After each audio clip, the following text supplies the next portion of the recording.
It assesses 6 basic areas, from basic skills to school, community, home skills, independent living and vocational skills. È diviso in 6 aree: le abilità di base, le abilità che servono a scuola, le abilità che servono a casa, nella comunità, per la vita indipendente, quindi per le persone che andranno a vivere da soli, e per il lavoro. And it rates them on each skill on a 2 to 4 point scale. So you look at this example. E ogni abilità ha un punteggio che va da 0 a 4. Ad esempio, guardate questo esempio. So I would say to the parent, or I would watch the learner and see, can they regulate water temperature? If you send your daughter in to take a shower and she turns on the water and gets in and it's scorching hot. E quindi, ad esempio, io chiederò al genitore, oppure lo osserverò direttamente, se ad esempio una ragazza quando fa la doccia sa controllare se l'acqua è troppo calda. If she knew to adjust it, she'd get a 4 here. But if she didn't adjust it, she'd get a 0, meaning this is a skill that she needs to learn. Quindi se è capace di regolare l'acqua calda in modo da non ustionarsi avrà 4, se invece non è in grado di farlo avrà 0, e significa che è un'abilità sulla quale lavorare. This assessment takes hours and hours and hours. It doesn't have to be all done at once, little pieces are fine, but eventually when you're done, you have a score sheet, and this score sheet tells you what you need to work on, and there are some goals. Una valutazione del genere richiede ore, ore e ore, però fatta tutta ti dà la possibilità di avere un profilo funzionale di punteggio per il tuo profilo di partenza e che ti indica quali sono le abilità sulle quali lavorare. So you can see all the white spots, those are goals. All the spots filled in, those are mastered. Quindi tutti gli spazi che vedete colorati, sono le abilità già masterizzate, quindi che il ragazzo ha. Tutti gli spazi bianchi sono le abilità sulle quali bisogna lavorare, nelle 6 aree che abbiamo detto. So the pros with this assessment and why we use it is it's very thorough. You'll see that as you go through it, it touches on things you would never have even thought of. Allora, perché è utile secondo noi, perché lo utilizziamo? I pro quali sono? Sicuramente perché ti fa andare ad indagare abilità alle quali tu non avresti mai pensato e probabilmente sulle quali non avresti mai lavorato. There's also no real specialized training. If you can just understand how to score it, anyone in this room could probably take it out and figure out how to do the assessment. So there's no specialized workshop you have to go to. L'altro vantaggio per il quale noi lo utilizziamo è che in realtà non c'è bisogno di un grande training per utilizzarlo, non c'è bisogno di avere un personale particolarmente specializzato, probabilmente chiunque di voi nell'aula riuscirebbe a utilizzare. The downsides, it's lengthy, it takes quite some time to complete. What we typically do at Alpine is if we're really looking at pre-vocational skills, we're just going to do that pre-vocational book for that day, get through that, look at that data, and then we can come back another week and then do the home piece. So you can do it piece by piece.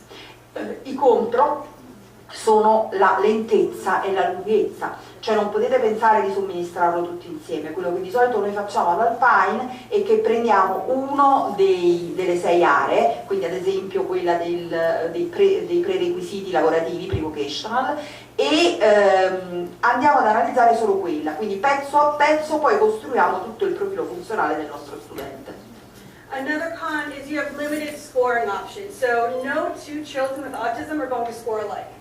They're all going to be very different, and so one learner might know how to adjust the temperature well enough, where another one might, but I have to be there to watch him and I need to make sure. So you really can't, there's no rooms for buts, there's no rooms for ifs, you have to just circle one of the numbers and fit your child as best.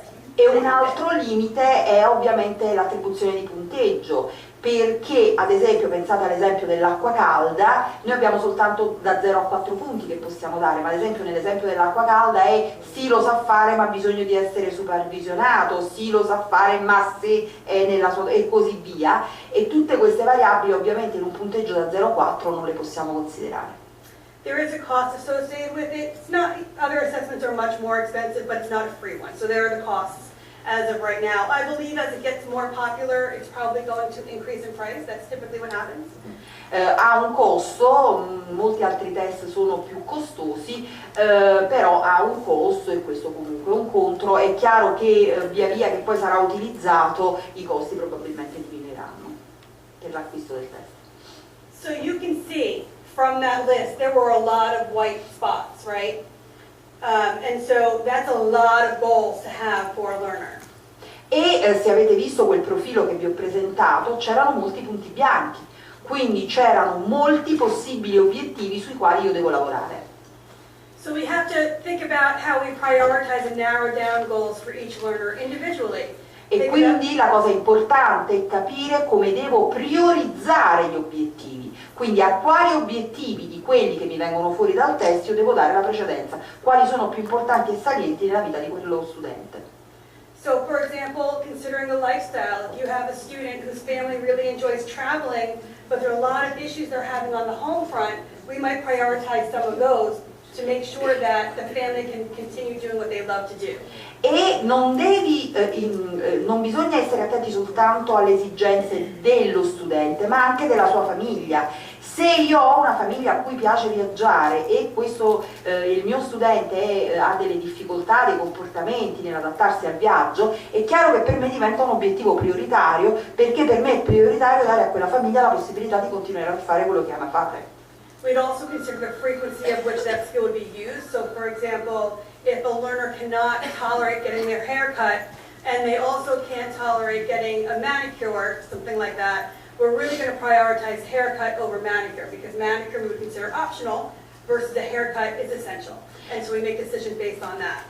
E un altro elemento importante per priorizzare gli obiettivi è la frequenza con la quale quell'abilità mi è richiesta. Ad esempio, se io ho uno studente che non tollera che gli si taglino i capelli, ma contemporaneamente non tollera il manicure, è chiaro che la mia priorità sarà data al taglio di capelli, perché il taglio di capelli è qualcosa di più importante e più frequente, mentre tutto sommato fare il manicure è un optional, può essere evitato. And then we're of course going to look at how important is this for the future?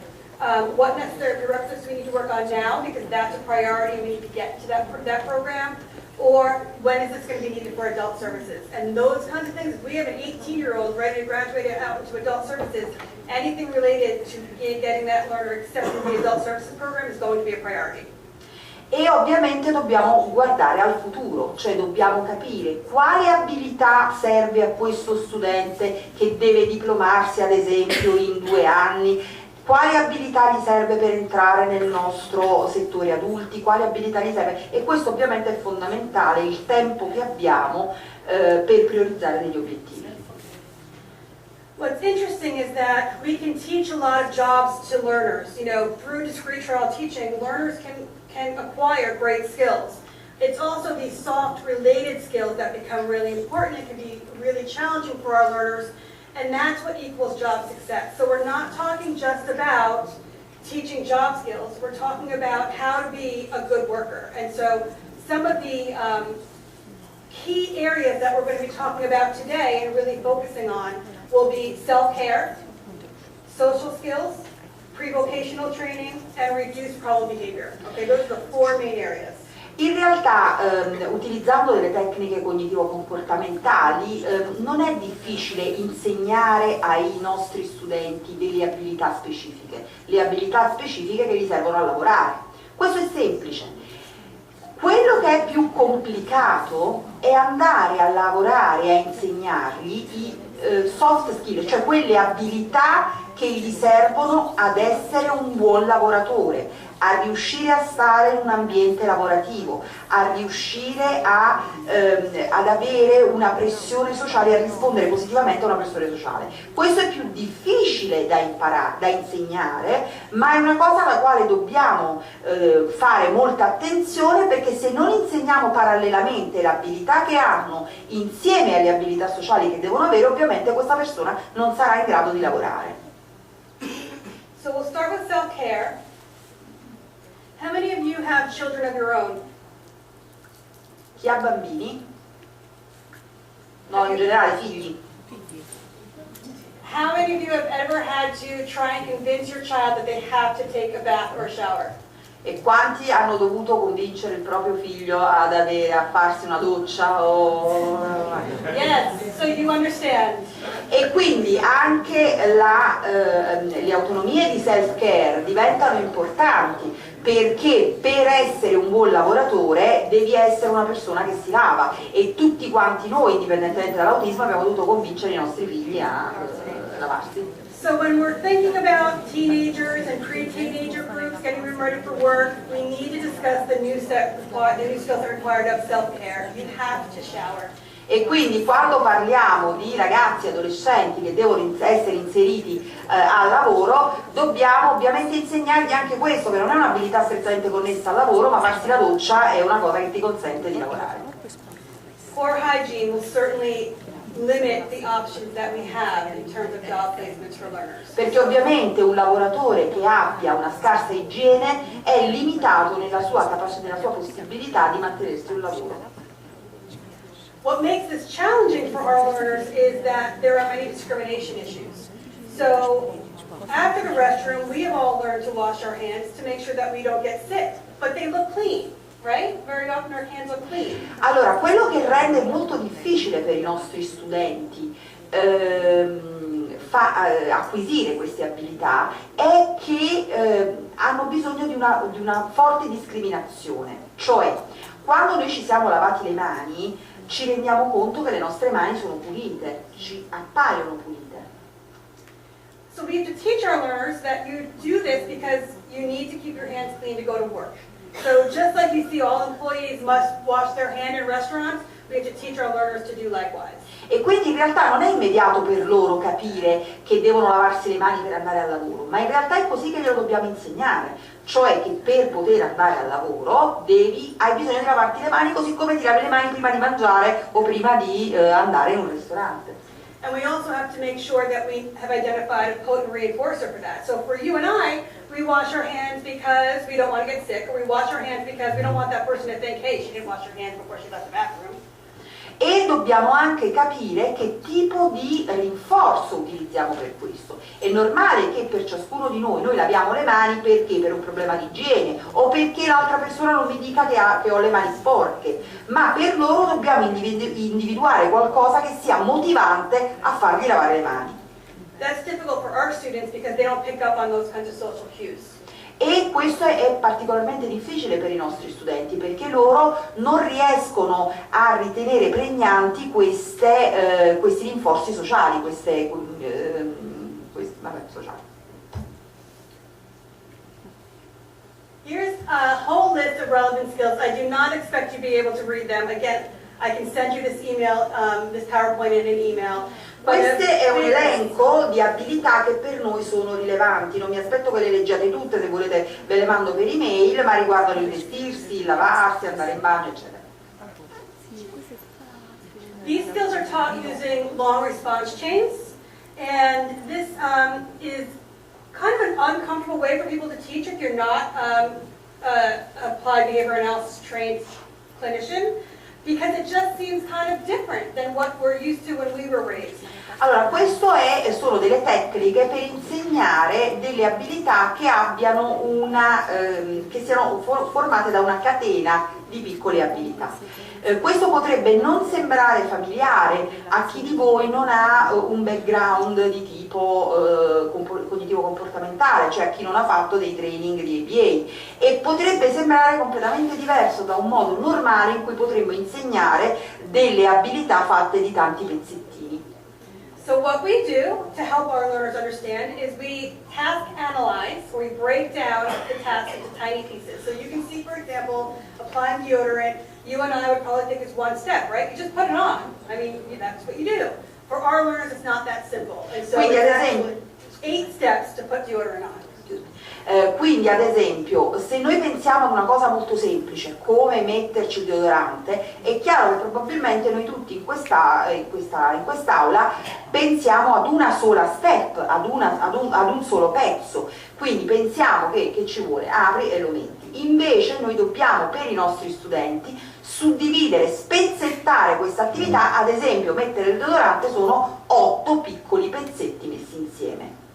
And then we proceed with teaching the learner to follow that list. So it'll be a series of words that the learner can read. It might be pictures that the learner can't read. It might be auditory cues if the pictures don't mean much to the learner. E poi dovete ragionare su quali sono le tecniche di insegnamento per insegnare a seguire questa lista di pezzettini. Possono essere delle immagini se non sa leggere, possono essere, può essere una lista scritta se sa leggere, possono essere degli audio cue, quindi delle istruzioni verbali che vengono date in sequenza. And the learner's taught to point to the instruction, complete the instruction, and come back to the schedule for the next instruction until they master the whole skill. E quindi lo studente dovrà indicare quella prima fase, completarla, poi indicare la seconda, completarla e così via.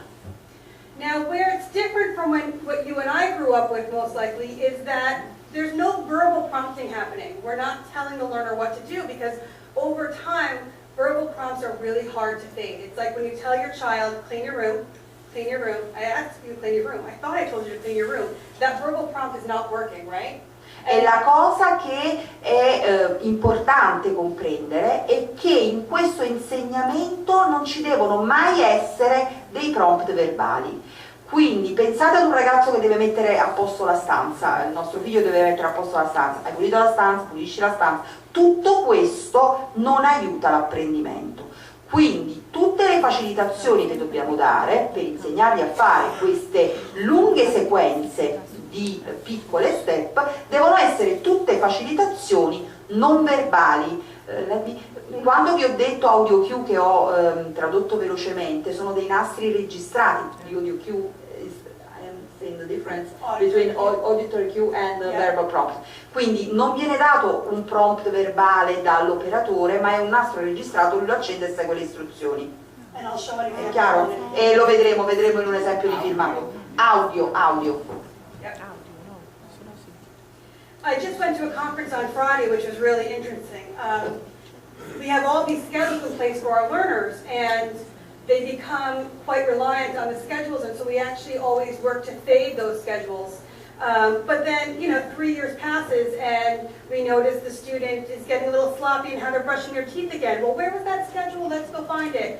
And this has been kind of a problem in the field that we've been having, and this workshop I went to had a very renowned keynote, and he made the suggestion that we treat these schedules like prosthesis support.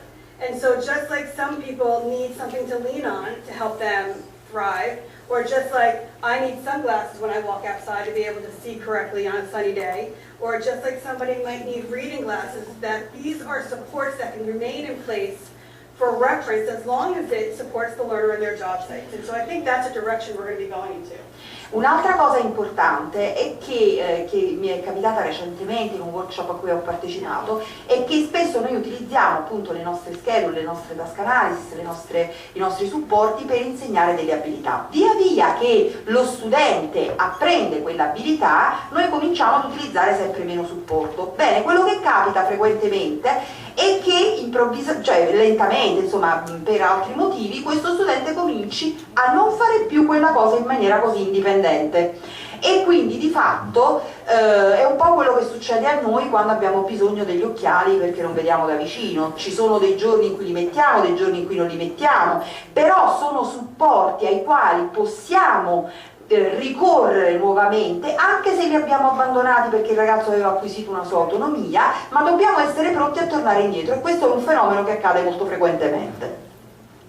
Since we can't provide verbal prompts because we don't want to have the learner be reliant on us, we actually teach using physical guidance. And so you'll see this in some video where we might start off hand over hand, we might start off with the elbows, but we really work towards showing the learner how to complete the skill and then fading those prompts. And that would be, can continue to fade out of sight. Fade out of sight, and the learner is now performing the skill without us there. So we're fading those prompts, and they're much easier to fade than the verbal prompts. Per noi è imperativo non utilizzare i prompt verbali. Quando utilizziamo dei prompt verbali per far acquisire allo studente quell'abilità, in realtà quello studente si basa sulla nostra presenza, riesce a fare quella cosa solo e se noi siamo presenti. Quindi è importante che noi non utilizziamo mai i prompt verbali.